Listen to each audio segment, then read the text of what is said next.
So, yesterday, the Israeli ambassador to Nigeria walked into a TV studio, the studios at Arise Television, for what seemed to be a routine interview.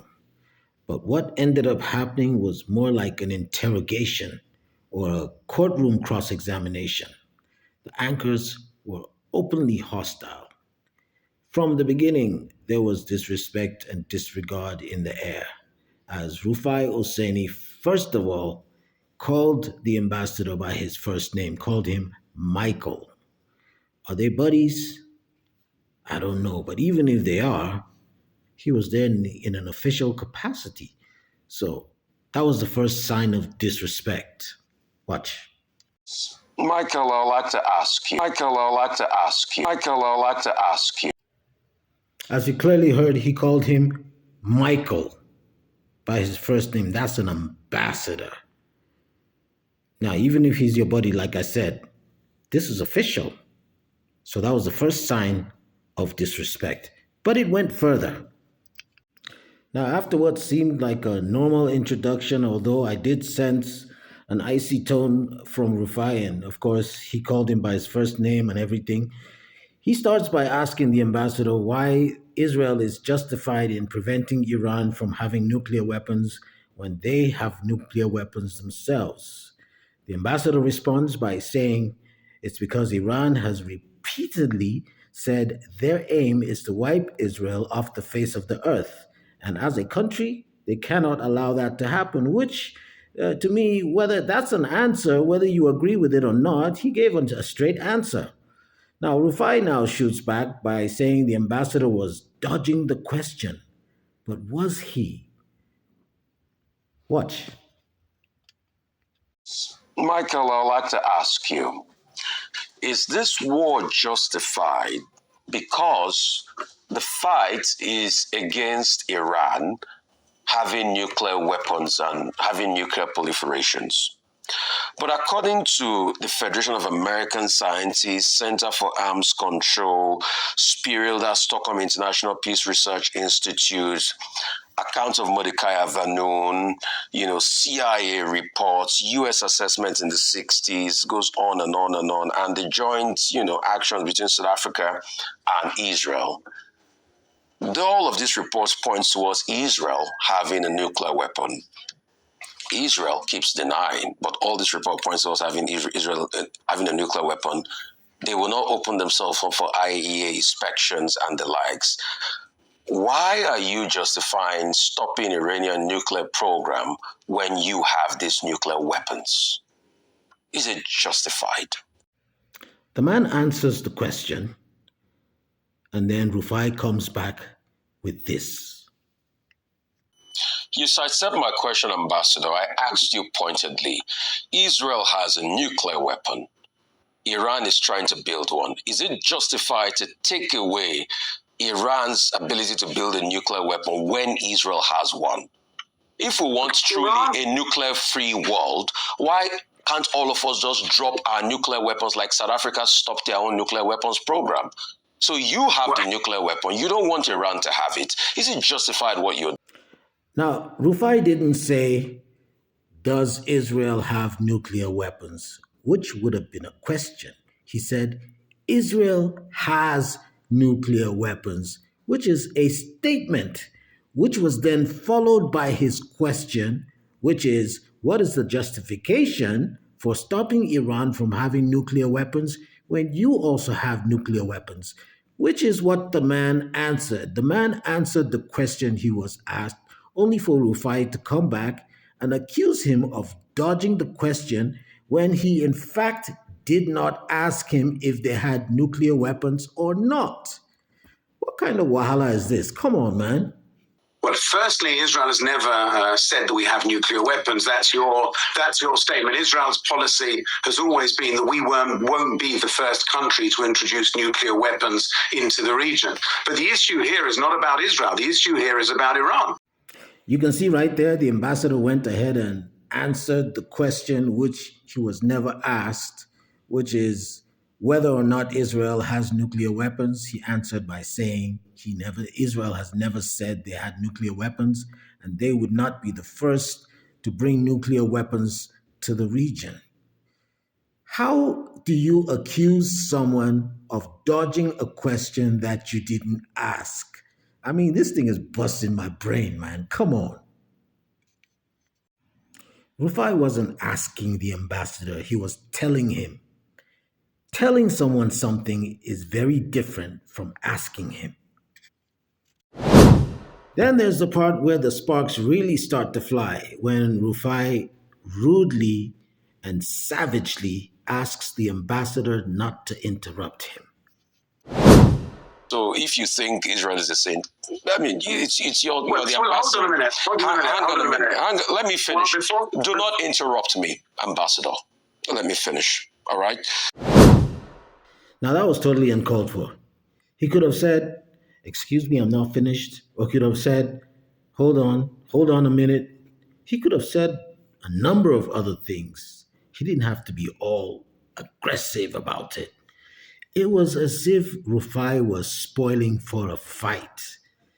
I could have sworn he trained like Rocky before this interview because to him it was a fight.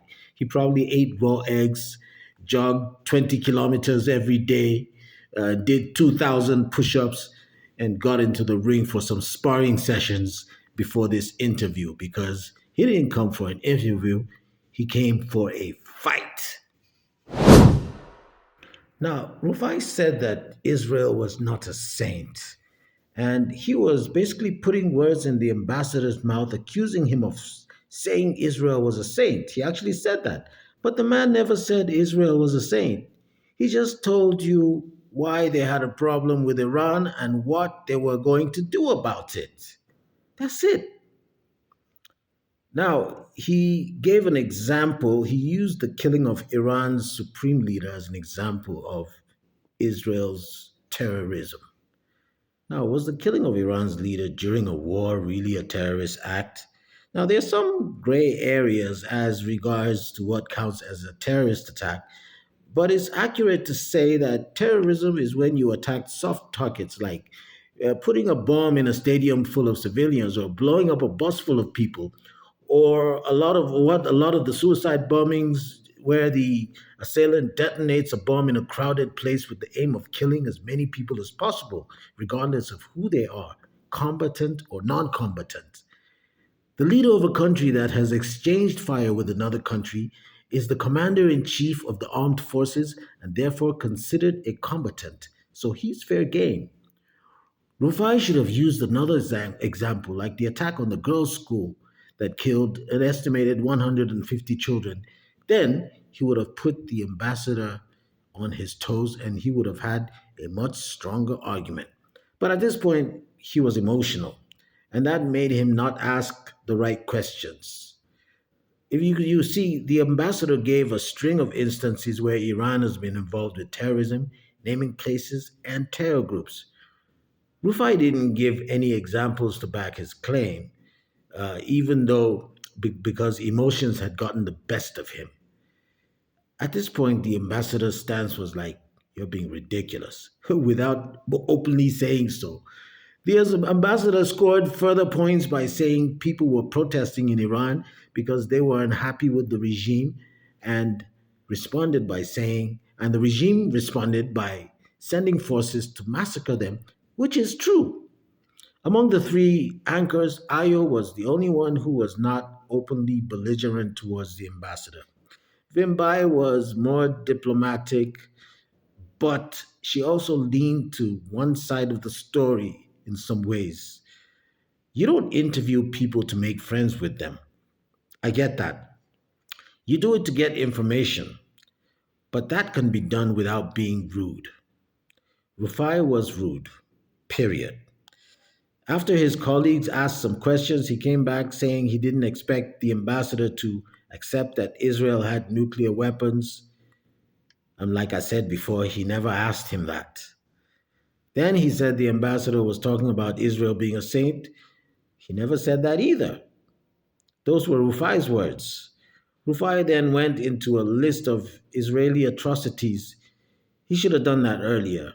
Now, he went on for a while without asking a question, which is crazy.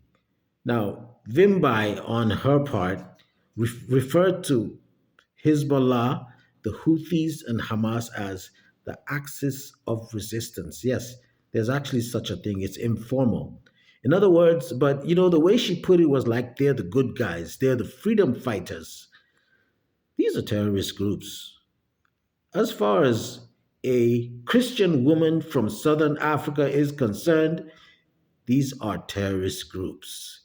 Now, let me tell you a bit about southern Africa. They do have a different outlook from the folks over here in West Africa, in the sense that apartheid, was alive and well in southern Africa. It only stopped like a little over 30 years ago. So I get that. Over here, colonialism wasn't in our faces in the same way, especially after independence. You didn't see a white person oppressing you and white people owning all the land here. That's why they have a very different stance when it comes to, racism. And Israel has been labeled an apartheid state. And anything that is either labeled apartheid or anything that closely resembles apartheid in any way gets no love in Southern Africa. So I get where she's coming from. Now, as a broadcaster myself, here's my take on this interview. Opinions are like assholes. Everyone has one. If you're going to interview someone who you disagree with, do not let your emotions get the best of you. Out of the three anchors, Ayo asked the best questions and got the most out of the guest because she wasn't belligerent or angry. She was neutral. Vimbai was polite but one sided. She took sides. Rufai was rude and visibly angry and spent more time ranting than asking questions. Now that took the wind out of his sails, but it made him not ask some of the questions he could have. I also feel that if Ruben Abati, who is old fashioned but a seasoned journalist, had been there, he might have balanced things out more and they could have gotten more out of the Israeli ambassador. That's my take on this. I'll see you all next time.